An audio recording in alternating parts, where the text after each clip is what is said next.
వస్తే కొత్త ప్రాజెక్టులు వస్తే కొత్త నియామకాలు. ఇండియన్ ఐటీ ఫీల్డ్ లో ఎప్పటి నుంచో ఇదే ఫార్ములా రన్ అవుతోంది.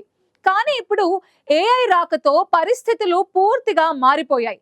దశాబ్దాలుగా కోట్లాది ఇంజనీర్స్ కి ఉపాధి కల్పించిన ఐటీ రంగం ఏఐ కారణంగా వారిని రోడ్డుపై పడేస్తోంది. ఏఐని ఉపయోగించుకునేందుకు మానవ వనరుల్ని తగ్గించుకునే క్రమంలో భారీ స్థాయిలో ఉద్యోగాల్లో కోత విధిస్తోంది. అయితే ఇప్పుడు ఉన్న ఉద్యోగుల్ని తొలగించడమే కాదు, హైరింగ్ ప్రాసెస్ ని కూడా నిలిపివేస్తోంది. కొత్తగా ఇంజనీరింగ్ పట్టా పట్టుకుని బయటకు వస్తున్న వారికి ఉద్యోగాల వేట కష్టమవుతోంది.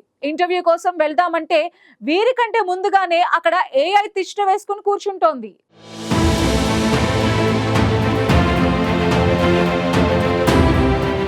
ప్రస్తుతం ప్రపంచవ్యాప్తంగా ఐటీ రంగం అనిశ్చితిలో పడింది. ఏఐ విప్లవంతో టెక్కీల భవిష్యత్తు ప్రమాదంలో పడింది. ఎప్పుడు ఉద్యోగం ఊడుతుందో తెలియని పరిస్థితి నెలకొంది. మరీ ముఖ్యంగా భారత్లో పరిస్థితులు ఆందోళనకరంగా మారాయి. భారత ఐటీ రంగం విలువ ప్రస్తుతం సుమారు $283 బిలియన్ చేరింది. కానీ ఈ రంగం ఇప్పుడు ఒక చారిత్రాత్మక మలుపు తిరిగింది. దశాబ్దాల తర్వాత మొదటిసారిగా కంపెనీలు ఆదాయం పెంచుకుంటూ కొత్త ఉద్యోగులను నియమించకుండానే వృద్ధి సాధిస్తున్నాయి. ఉద్యోగుల సంఖ్యను తగ్గించుకుంటూ తమ పనితీరును పెంచుకుంటున్నాయి. దీనికి కారణం ఏఐ భారీ ప్యాకేజీలు ఇచ్చి ఎంప్లాయీస్ ను రిక్రూట్ చేసుకోవడం కంటే ఆ పనిని ఏఐకి అప్పగించడం బెటర్ అని కంపెనీలు భావిస్తున్నాయి. అందులో భాగంగానే దేశంలోని అతిపెద్ద IT company Tata consultancy services September క్వార్టర్లో ఒక్కసారిగా 19,755 మంది ఉద్యోగుల్ని తగ్గించింది. ఇది కంపెనీ చరిత్రలోని అతిపెద్ద లే ఆఫ్. ఇప్పుడు టీసీఎస్ మొత్తం ఉద్యోగుల సంఖ్య 5,93,314కు పడిపోయింది. రెండేళ్లలో మొదటిసారిగా ఉద్యోగుల సంఖ్య 6 లక్షల కంటే తక్కువకు చేరింది. ఇది కేవలం టీసీఎస్లోనే కాదు, $283 బిలియన్ భారత్ ఐటీ ఇండస్ట్రీలో ఇదే పరిస్థితి కొనసాగుతోంది. కొత్త ప్రాజెక్టులు, కొత్త జీతాలు, కొత్త హైరింగ్ డ్రైవ్లు పూర్తిగా ఆగిపోయాయి.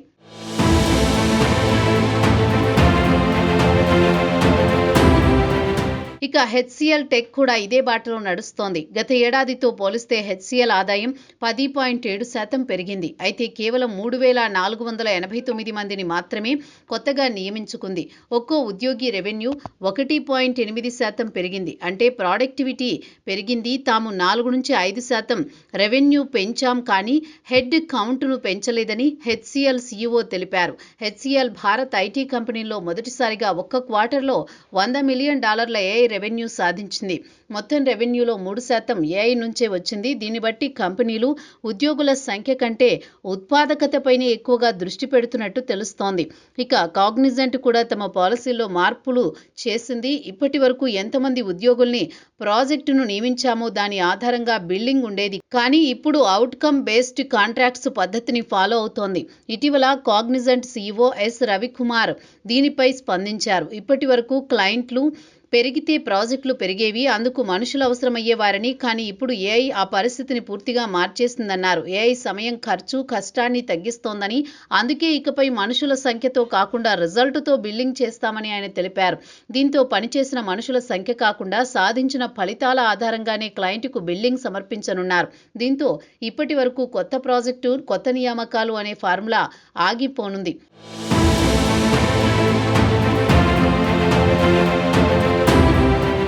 గతంలో క్లయింట్ కొత్త ప్రాజెక్ట్ ఇస్తే హెడ్ కౌంట్ పెంచాల్సిందే. ఇప్పుడు AI tools coding, testing, customer support, data entry అన్నీ ఆటోమేట్ చేస్తున్నాయి. ఈ పరిణామాలపై HFS research CEO Phil Fersht కీలక వ్యాఖ్యలు చేశారు. ఐటీ రంగంలో కొత్త యుగం ఆరంభమైందని, గతంలో ఆదాయం పెరిగితే ఉద్యోగుల సంఖ్య కూడా పెరిగేదని, కానీ ఇప్పుడు ఆ ఫార్ములా పని చేయదన్నారు. 2025లో ప్రపంచవ్యాప్తంగా 1,77,000 టెక్ జాబ్లు పోయాయని, అందులో 78,000 జాబ్లు ఏఐ వల్లే అన్నారు. భారత్లో టీసీఎస్, ఇన్ఫోసిస్, విప్రో కలిపి 10,000కు పైగా జాబ్లు తగ్గించాయన్నారు. హెచ్సిఎల్కు ఆదాయంలో 3% ఏఐ నుంచే రావడంతో కంపెనీలకు ఏఐ ప్రధాన ఆదాయ వనరుగా మారిందన్నారు. ప్రస్తుతం ఏఐ కారణంగా మిడ్ లెవెల్ రోల్స్, అంటే 8-15 ఏళ్ల అనుభవం ఉన్న వాళ్ల జాబ్లపై ప్రభావం పడుతోంది. TCS, Infosys, HCl, tech Mahindra, Wipro, LTI, mind tree, Cognizant వంటి కంపెనీల్లో దాదాపు 4.3 లక్షల మంది మిడ్ సీనియర్ ఉద్యోగుల జాబ్లు రిస్కులో ఉన్నాయి. ఈ మధ్యలో ఉన్న లేయర్ ఇప్పుడు ఏఐకి బలైపోతోంది.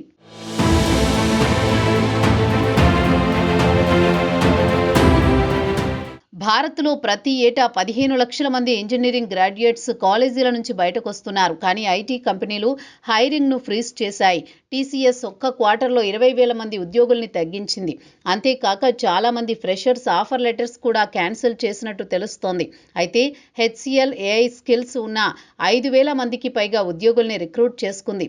టీసీఎస్ ఏటా 1,00,000 మందికి రీస్కిల్లింగ్ చేస్తామని ప్రకటించగా హెచ్సిఎల్ ఓపెన్ ఏఐతో ఒప్పందం చేసుకుంది. ఇక కాగ్నిజెంట్ జూనియర్ డెవలపర్ల ప్రొడక్టివిటీ 37% పెరిగిందని వెల్లడించింది.